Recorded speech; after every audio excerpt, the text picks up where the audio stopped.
आप लाखों की गाड़ी यूज़ करते हो या यमराज पे सवार हो या यमराज आप पे सवार है। अरे, डरने की बात नहीं है। मैं बहुत ही खुश हूँ आपने पढ़ लिख के बड़ा इंसान बन के अपनी पसंदीदा गाड़ी ले ली और मुझे आपकी चिंता है, इसलिए मैं आज आपको बताना चाहूँगा। और अगर आपने पढ़ाई वढ़ाई की नहीं है फिर भी मेहनत करके गाड़ी ले लिया हो तो congratulation, you are very very successful. लेकिन मुझे आपकी बड़ी चिंता है, तो इसलिए आज मैं आपको कुछ चीज़ें बताने वाला हूँ जो मुझे थोड़ी देर बाद समझ आई। तो मान लेते हैं आपको लगी है लाखों की नौकरी और आपने खरीदी एक अच्छी सी महंगी गाड़ी, ड्रीम कार, यो बचपन का प्यार। सो अभी आप गाड़ी गए, शोरूम गए, गाड़ी ले लिया, पेपर वर्क हो गया और सब ठीक है, आप गाड़ी चला रहे हो। लेकिन क्या आपको पता है आप कुछ मिस कर रहे हो?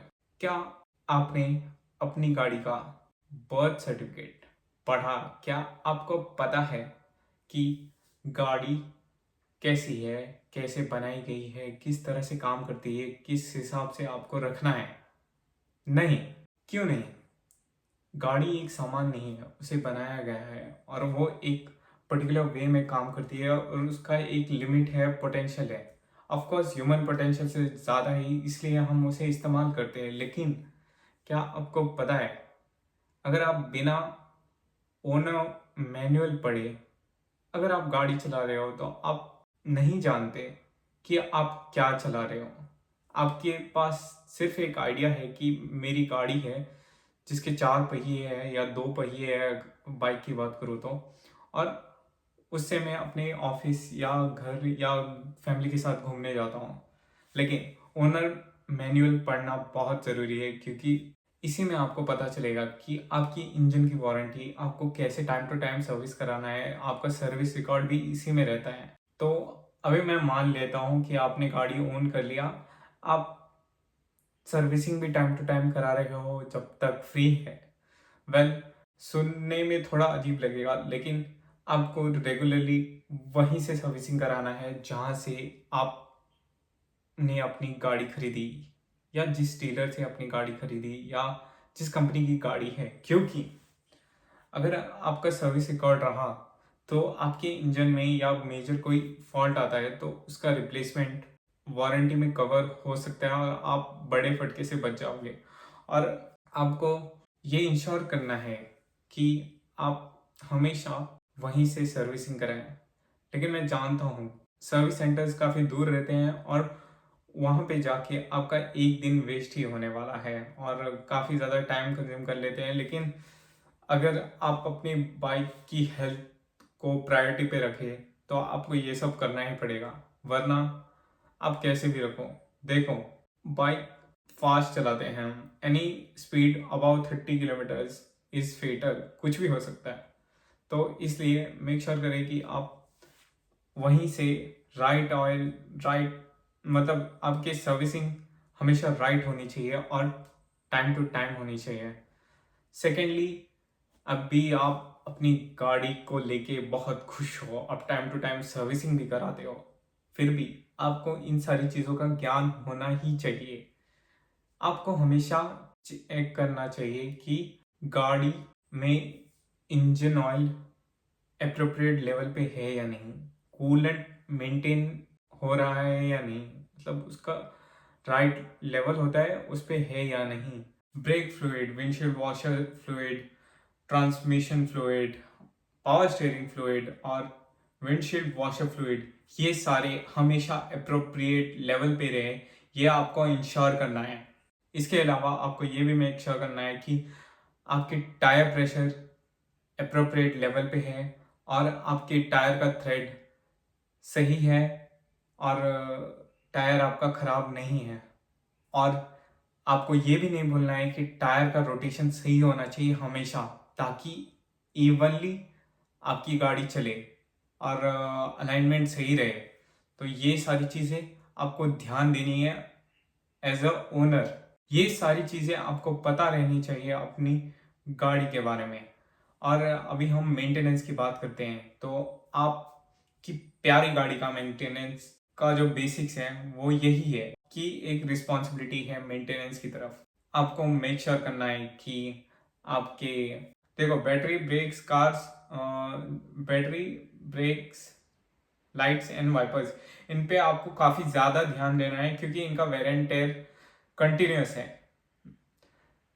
बैटरी काफ़ी ज़्यादा इंपॉर्टेंट हो जाता है, जो प्रॉब्लम मैंने अभी फेस किया है। आपको मेक श्योर करना है कि बैटरी में कोई कोरोजन नहीं है, इट इज़ कोरोजन फ्री। और एटलीस्ट बेयर मिनिमम आपको उतने टाइम तक इंजन स्टार्ट करके रख देना चाहिए जितना आपकी यूजर मैनुअल में स्पेसिफाइड है कि मिनिमम उतनी देर इंजन चालू करके रख दीजिए ताकि आपका बैटरी हेल्थ सेफ रहे। और इसके अलावा मैं आपको कुछ ड्राइविंग टिप्स देना चाहूँगा। आपको हमेशा ट्रैफिक रूल्स फॉलो करना है और आपको हमेशा गाड़ी चलाते वक्त डिफेंसिव मोड में ड्राइव करना है, क्योंकि हमारे इंडिया के लोग पागल हैं। वो लोग कहीं से भी आ जाते हैं और उनको अपनी जिंदगी की परवाह नहीं, उनको फर्क ही नहीं पड़ता कि उनके पास इंश्योरेंस कवर है या नहीं। क्योंकि मैंने देखा है कि लोग हाईवे पे भी रॉन्ग साइड से ट्रेवल करते हैं, उनको थोड़ा डिस्टेंस आगे जाके यू टर्न लेने में बहुत ही बड़ा प्रॉब्लम है और इतना बिजी रहते हैं लोग कि उनका एक बड़ा डील ही मिस हो जाएगा। तो इसलिए आपको हमेशा डिफेंसिव मोड में गाड़ी चलाना चाहिए और आपके पीछे से राइट लेफ्ट कहीं से भी ओवरटेक हो सकता है, तो आपको हर सिचुएशन के लिए तैयार रहना चाहिए और आपको मीन्स लाइक सारे सेंसेस आपके रोड पे होने चाहिए। मैं तो कहूंगा कि आप राइड करते वक्त गाने भी ना सुने, क्योंकि इट्स अ डिस्ट्रैक्शन और नहीं सुनना चाहिए मेरे हिसाब से। फिर भी सफर हमेशा मजेदार रहे तो ही मजा आता है, लेकिन आपके ऊपर में है। फ्यूल एफिशिएंसी के लिए हमेशा इकोनॉमी में ड्राइव करें और सेफली स्लो हो जाए गड्ढों के पास, ताकि आपकी सस्पेंशन की हेल्थ काफ़ी अच्छी रहे लॉन्ग टर्म के लिए और ज़्यादा आपको सर्विसिंग का फटका ना पड़े जितना मुझे पड़ता है। काफ़ी रफ राइडिंग है, rough riding in the sense road rough है। एक्चुअली मुझे ऐसा लगता है कि हमारी गवर्नमेंट को ऑफ राइडिंग करने में बहुत ज़्यादा मज़ा आता है, इसलिए सारे पॉलिटिशियंस 4x4 लेके ही घूमते हैं, फॉर्च्यूनर डिफेंडर यही चल रहा है।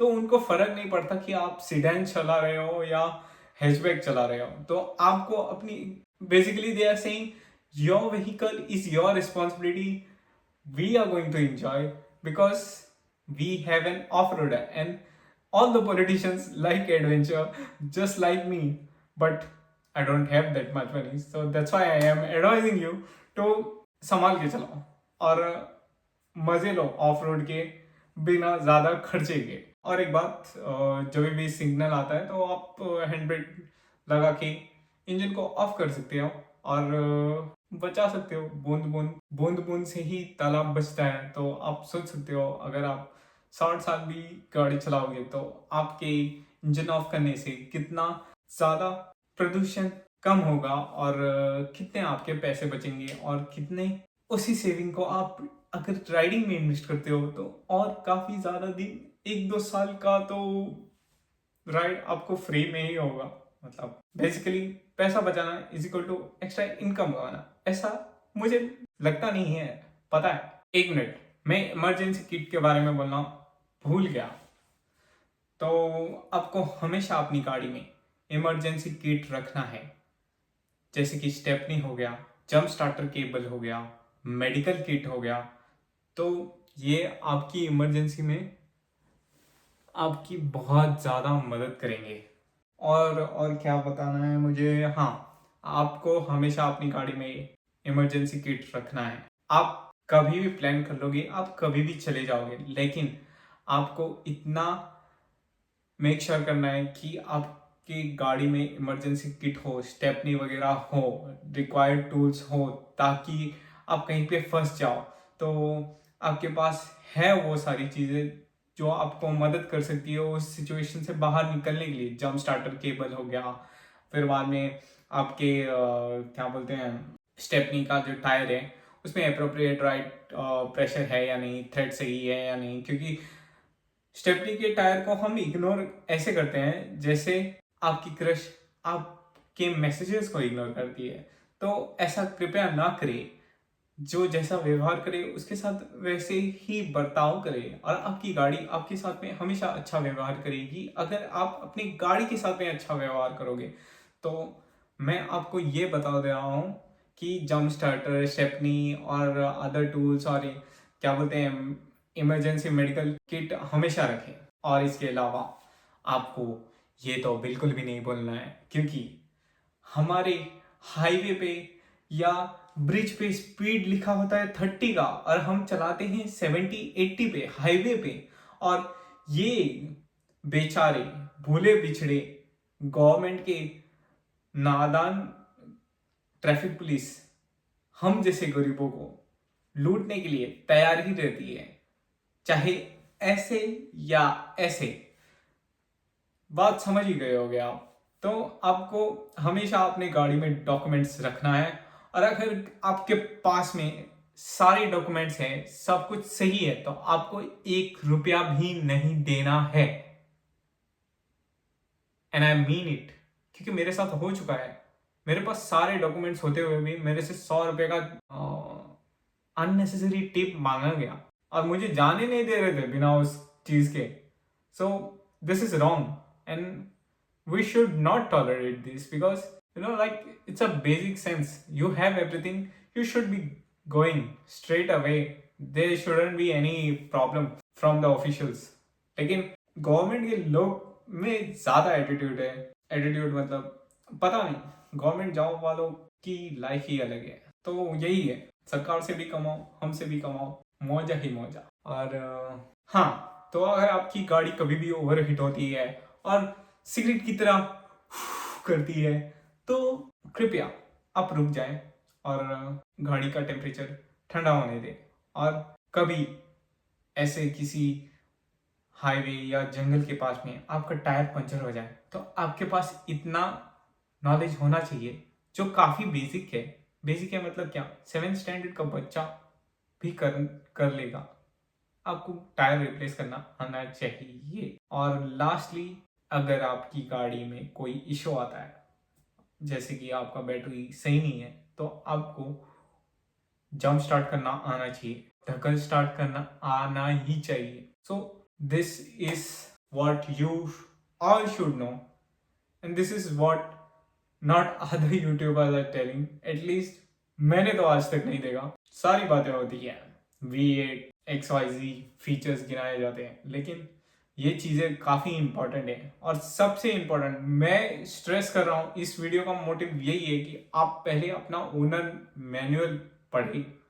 और एक बात, आपकी वारंटी में अगर कुछ आता है तो आपको लेना ही है, क्योंकि उससे आपका पैसा बचेगा। और मैं बता रहा हूँ, व्हीकल्स में बहुत ज़्यादा खर्चा होता है।